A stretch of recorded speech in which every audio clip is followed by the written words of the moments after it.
नमस्कार मंडळी, सध्या आपण आहोत कोरेगाव पार्क परिसरामध्ये. समोर जे दिसतं आहे आपल्याला ही रामवाडीकडे जाणारी मेट्रो, सलीम अली पक्षी अभयारण्य याच्यावरून जाणारी मेट्रो.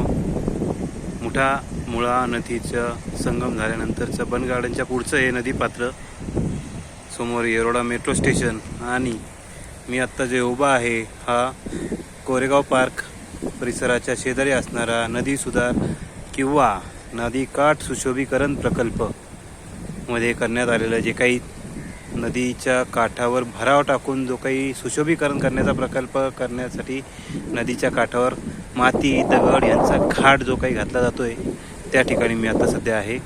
काल 25 जुलै 2024 रोजी जे काही पाणी आलं होतं थोडंसं खडकवासले धरणातनं सोडल्यामुळे त्या पाण्यामध्ये नदीकाठ सुशोभीकरणासाठीचा जो काही हा घाट घालण्यात आलेला आहे त्यामधली माती, कोयटा माती जी मुळशी पवना किंवा कोकण भागातून आणून या ठिकाणी टाकली होती, ती माती आता वाहून गेलेली आहे. एका दिवसाच्या थोड्याशा पावसामध्ये ही माती वाहून जातीये. भविष्यामध्ये या प्रकल्पाचं स्थान काय राहणार? भविष्यामध्ये जेव्हा मोठ्या प्रमाणात समजा पाऊस झालाच तर त्यामध्ये हा प्रकल्प तग धरू शकणार आहे का? हा प्रश्न तुमच्या मनात देखील निर्माण व्हावा. माझ्या मनात तर हा प्रश्न निर्माण झालेला आहे. आपण बघू शकता साधारणपणे 2 फूटपेक्षाही जास्त थर मातीचा या ठिकाणी टाकण्यात आला होता. तो आता वॉशआउट झालेला आहे, वाहून गेलेला आहे. मी ज्या ठिकाणी थांबलोय या ठिकाणी हे एवढं काम पूर्ण झालेलं होतं. त्यामध्ये आता थोड्या दिवसानंतर प्लांटिंग झालं असतं. सुशोभित करण्यासाठी काही छोटी छोटी फुलांची झाडं लावली गेली असती.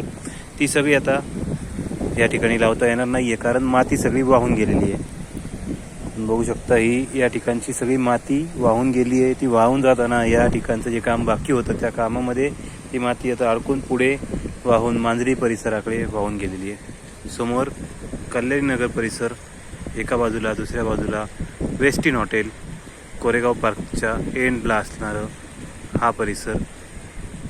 आणि मी आत्ता उभा आहे बर्निंग घाटच्या जवळ. कोरेगाव पार्क परिसरातली स्मशानभूमीच्या जवळ असणारा हा भाग.